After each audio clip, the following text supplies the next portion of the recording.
қызғаныш болады көбінесе. Енді барлық әйел өзін жарын қызғанады деп ойлаймын. Себебі арада сезім болғаннан кейін әрине ол жалпы өзіміздің болмысымызға сай нәрсе, бірақ бір шегі болу керек деп ойлаймын. Қызғаныштың шегі болу керек деп ойлаймын. Өз басым үшін менің басымда енді менің тарапымнан көп қызғаныш жоқ, бірақ жарымның тарапынан өте үлкен қызғаныш бар да. Мен сондай бір үлкен қызғаныштарын көрген кезде басында қиналатын едім. Бірақ ол нәрсенің бәрі сол сезім болғаннан кейін туындайтын болғандықтан ол нәрсеге де түсіністікпен қарауға тырыстым.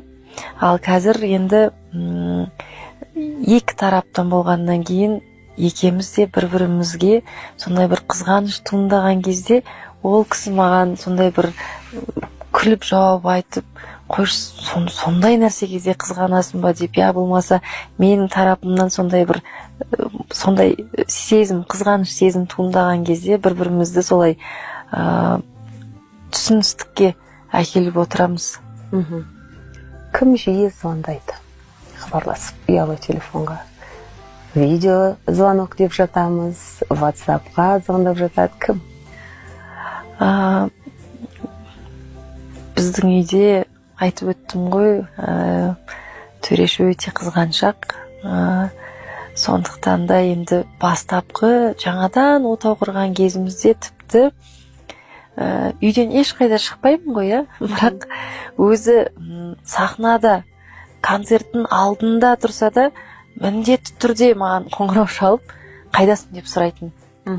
Енді сонда сенбей ма?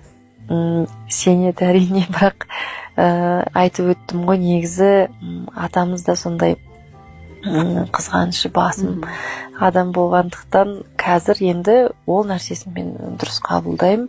Бірақ кез келген уақытта ол кісі видео звонокпен болсын, қалай қоңырауның қандай түрлері бар, барлығымен хабарласып отырады, бірақ мен көп мазасын ала бермеймін. Толқын